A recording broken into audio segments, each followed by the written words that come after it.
Hello friends. जो next topic है आपका वो है आपका rule of law. Rule of law पहले समझते हैं कि होता क्या है। रूल ऑफ लॉ वो प्रिंसिपल है गवर्नेंस का जिसमें सारे पर्सन, इंस्टीट्यूशन, एंटाइटीज, पब्लिक हो या प्राइवेट और खुद स्टेट भी अकाउंटेबल है किसको, तो लॉज जो कि पब्लिकली प्रोमुलगेटेड हो, इक्वली इन्फोर्स्ड हो और इंडिपेंडेंटली एजुडिकेटेड हो। एजुडिकेटेड में आपका जुडिशरी का रोल आ जाता है। तो ये बेसिक फीचर है जो कि मिल के बनाता है आपका रूल ऑफ लॉ। बेसिकली अगर हम लेमैन टर्म में समझे कि कुछ लॉज हैं जो बनाए गए हैं और जो कि इक्वली इन्फोर्सेबल है हर तरह के एंटाइटी पे, चाहे वो इंडिविजुअल हो, इंस्टीट्यूशन हो, और जिसका एजुडिकेशन मतलब जुडिशरी का रोल इसमें आ जाता है, एजुडिकेशन भी होता है।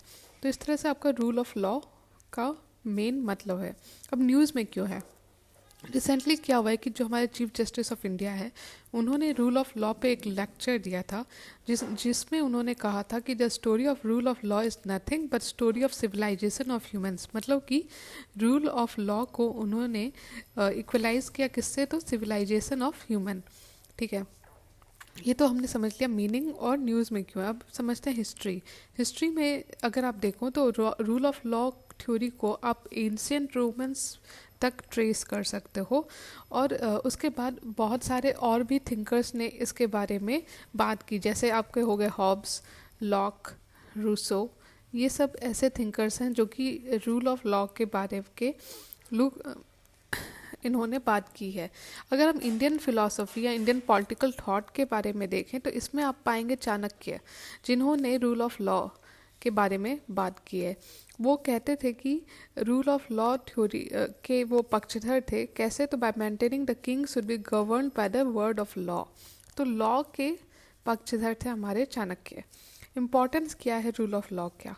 तो देखिए, रूल ऑफ लॉ के थ्रू ही पहला पॉइंट कि सोशल जस्टिस आ पाता है। तो सोशल जस्टिस के लिए इम्पॉर्टेंट है, नहीं तो लॉलेसनेस हो जाएगा, डिसऑर्डर हो जाएगा सोसाइटी में। दूसरा है कि डेमोक्रेसी के लिए इम्पॉर्टेंट है। डेमोक्रेसी मतलब कि rule of the people, rule by the people, और साथ में जो कुछ बेसिक फ्रीडम हमारी डेमोक्रेसी देती है उसके लिए भी रूल ऑफ लॉ इम्पॉर्टेंट है। तीसरा कि पावर का मिसयूज़ या आर्बिट्ररी यूज़ ना हो। अब कुछ देश हो गया जहाँ पे आप देखोगे कि ऑथोरिटेरियन रूल है, जैसे कि नॉर्थ कोरिया हो गया, तो वैसा सिचुएशन ना हो उसके लिए ज़रूरी है कि रूल ऑफ लॉ हो। चौथा पॉइंट है कि जो फंडामेंटल राइट्स या ह्यूमन राइट्स के लिए भी इम्पॉर्टेंट है रूल ऑफ लॉ। अगर कोई लॉ ही नहीं होगा, कुछ लीगल प्रोसेस ऑब्लिगेशन ही नहीं होगा, तो फंडामेंटल राइट्स और ह्यूमन राइट्स, स्पेशली जो मार्जिनलाइज्ड हैं या वीकर सेक्शन है सोसाइटी, उनका मेंटेन नहीं होगा। जो स्ट्रांग होगा वो अपने अनुसार कर पाएगा, तो जो वीक है उनका प्रोटेक्शन नहीं हो पाएगा। पांचवा पॉइंट है कि रूल ऑफ लॉ के थ्रू ही हम कॉन्स्टिट्यूशनलिज्म मतलब कि जो कॉन्स्टिट्यूशन के जो प्रोविजंस है उसको फॉलो कर सकते हैं, उसको जस्टिफाइबल बनाता है हमारा रूल ऑफ लॉ। ठीक है, अगर हम इंडियन कॉन्स्टिट्यूशन के बारे में कहें तो इंडियन कॉन्स्टिट्यूशन और रूल ऑफ लॉ का जब डिस्कशन होगा तो आपको ये बात पता होना चाहिए कि रूल ऑफ लॉ जो है वो एक फाउंडेशन पिलर है इंडियन कॉन्स्टिट्यूशन का, और इसमें बहुत सारे अलग अलग फीचर्स हैं जो कि रूल ऑफ लॉ को हाईलाइट करते हैं। जैसे कि पहले बात तो ये आप हमारे कॉन्स्टिट्यूशन का बेसिक स्ट्रक्चर है, जो कि केशवानंद भारती केस में बेसिक स्ट्रक्चर के बारे में हमने समझा है, तो ये रूल ऑफ लॉ उसका पार्ट है। दूसरा कि हमारे कॉन्स्टिट्यूशन को ये सुप्रीम बनाता है। ठीक है, तीसरा पॉइंट कि आर्टिकल 13 जो है वो प्रोवाइड करता है जुडिशियल रिव्यू ऑफ लॉ। मतलब कि अगर कोई भी लॉ ब्रेक करता है तो उसके लिए आप जुडिशरी के पास जा सकते हैं और साथ में जुडिशियल रिव्यू हो सकता है लॉ का। आर्टिकल 14 बात करता है आपका equality before law and equal protection of law के बारे में, ये आपने पढ़ा होगा प्रीलिम्स के लिए भी। और आर्टिकल 21 जो है, जो कि राइट टू लाइफ के बारे में भी बात करता है, provides a check against arbitrary executive action. यानी कि जो हमारी एग्जीक्यूटिव है, हमारी जो गवर्नमेंट है, वो कोई आर्बिट्ररी एग्जीक्यूटिव एक्शन नहीं ले सकती। साथ में इससे क्या होता है, एक सेपरेशन ऑफ पावर होता है। मतलब कि एग्जीक्यूटिव अपने मन अनुसार लॉ नहीं ला सकती, बल्कि वो जुडिशल रिव्यू के थ्रू जुडिशरी उसको चेक कर सकती है, तो चेक एंड बैलेंस मेंटेन होता है। साथ में जुडिशरी हमारी इंडिपेंडेंट रहती है। जब रूल ऑफ लॉ रहता है तो जुडिशरी हमारी इंडिपेंडेंट है, जैसे कि हमारे कॉन्स्टिट्यूशन में आर्टिकल 32 के थ्रू जुडिशरी को पावर दिया गया है। ठीक है, तो इस तरह से हमने समझा rule of law Indian constitution का जो एलिमेंट्स हैं, जो कनेक्शन है दोनों के बीच में। अब जो की प्रिंसिपल्स क्या है जो कि एम्फेसाइज करता है रूल ऑफ लॉ, उसके तरफ देखते हैं। तो देखिए, एक तो आपको समझना पड़ेगा difference rule of law and rule by law का। रूल ऑफ लॉ वो होता है जो कि कंट्रोल करता है unlimited power exercise of the power by the supreme law making authority, जबकि रूल बाय लॉ होता है मतलब कि is laid down by the supreme law making authority of the land.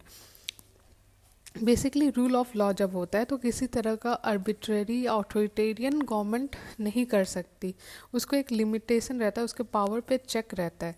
जबकि रूल बाय लॉ होता है मतलब कि जो अथॉरिटी है वही डिसाइड करती है कि कौन सा लॉ एप्लीकेबल है, वो वही सुप्रीम लॉ मेकिंग अथॉरिटी हो जाती है। तो रूल ऑफ लॉ में बेटर कंट्रोल है ऑफ कोर्स अथॉरिटी पे, उस चेक्स एंड बैलेंसेस है, उसके अथॉरिटेरियन पावर पे कंट्रोल है। ठीक है, अगर आप रूल ऑफ लॉ का देखो तो it is upheld when the laws are guided by the ideas like justice and equity, जैसे कि हमारे आर्टिकल 14 में बात हुई है राइट टू इक्वलिटी की। अगर हम रूल ऑफ लॉ में आपका जस्टिस और इक्विटी का भी फीचर्स आता है, जबकि रूल बाय लॉ जो है can embody ethical as well unethical laws, मतलब कि इसमें एथिकल लॉज भी हो सकता है और अनएथिकल लॉज भी हो सकते हैं। ऐसा नहीं है कि सारे लॉज एथिकल हैं। अब इसका एग्जांपल हो गया आपका, जब साउथ अफ्रीका में अपार्थाइड का लॉ चल रहा था, वो गलत था लेकिन तब भी वो रूल था, रूल बाय लॉ में वो आ रहा था। तो इस तरह से हमने देखा कि rule of law more ethical होता है instead of rule by law, क्योंकि रूल बाय लॉ का आपको मिसयूज़ होने का चांस ज़्यादा होता है। यही बात यहाँ पे कही गई है कि rule by law can be misused, जैसा कि साउथ अफ्रीका में हुआ था जब अपार्थाइड लागू हो गया था। अपार्थाइड क्या होता है, वहाँ पे साउथ अफ्रीका में क्या हुआ था कि जो वाइट और ब्लैक है उनके बीच में डिस्टिंक्शन किया गया था।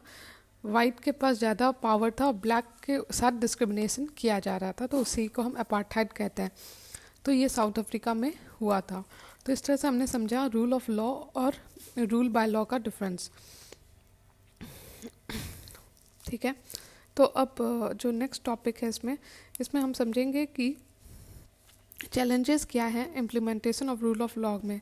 तो देखिए, पहला पॉइंट तो ये है कि आउटडेटेड और कॉम्प्लेक्स लेजिस्लेटिव फ्रेमवर्क, मतलब कि बहुत सारे हमारे लॉज जो हैं बहुत और आउटडेटेड हो गए हैं और बहुत कॉम्प्लिकेटेड है। जरूरी है कि उसको सिंप्लीफाई किया जाए और अपडेट किया जाए विद चेंजिंग टाइम। दूसरा कि इम्प्लीमेंटेशन ऑफ लेजिस्लेशन, मतलब जो हमारा जो एग्जीक्यूटिव है, ठीक है, हमारा जो लेजिस्लेचर है, पार्लियामेंट है, वहाँ पे देखा गया है कि बहुत सारे ऐसे पार्लियामेंट्री पहुँच हैं जिनके अगेंस्ट केसेस हैं, क्रिमिनल केसेस हैं। तो इस तरह से क्रिमिनलाइजेशन ऑफ पॉलिटिक्स बढ़ रहा है और ओवर सेंट्रलाइज हायरार्की बन रहा है। तो अगर हमारा legislature he rule of law follow नहीं करेगा, उनके अगेंस्ट ही क्रिमिनल केसेस हैं, तो एक तरह से ये चैलेंज की तरह काम करता है। तीसरा पॉइंट है कि अपहोल्ड करना जस्टिस, मतलब कि जुडिशरी जो हमारे जुडिशरी का हालत ख़राब है इन टर्म्स ऑफ कि उनके ऊपर जितना वर्कलोड है, उनका जितना वैकेंसी है specially at high court level, और जितना कोर्ट केसेस पेंडिंग है, ये सब के कारण जो जस्टिस है वही अपहोल्ड नहीं हो रहा है। तो जब जस्टिस ही अपहोल्ड नहीं हो रहा तो रूल ऑफ लॉ कैसे लागू होगा? तो ये भी एक चैलेंज है। तो बात है कि क्या किया जा सकता है इस चैलेंज को निपटाने के लिए। पहले तो जो आउटडेटेड लॉज हैं उनको हटाने की ज़रूरत है, उनको सिंप्लीफाई और अपडेट करने की ज़रूरत है। दूसरा है कि सेफगार्ड लाने की ज़रूरत है ताकि किसी भी तरह का अगर मिसयूज़ हो वो रोका जा सके। तो पहला रिपेल और दूसरा मिसयूज़ ऑफ लॉज, जैसे कि यूएपीए हो गया, सेडिशन का लॉज हो गया, इसको हमेशा नहीं बल्कि बहुत ज़्यादा ज़रूरत और सही जगह यूज़ करने की ज़रूरत है। तो मिसयूज़ कम करने की ज़रूरत है। तीसरा, जो पॉलिटिक्स है उसका क्रिमिनलाइजेशन रोकने की ज़रूरत है। अगर हम क्रिमिनल एलिमेंट्स को हमारे लेजिस्लेचर और एग्जीक्यूटिव का पार्ट बनाएंगे तो ऑफ कोर्स वो रूल ऑफ लॉ कहीं से भी अपहेल्ड नहीं हो पाएगा, करप्शन बढ़ेगा नेपोटिज्म बढ़ेगी और साथ में क्रिमिनलाइजेशन भी बढ़ेगा हमारी सोसाइटी का।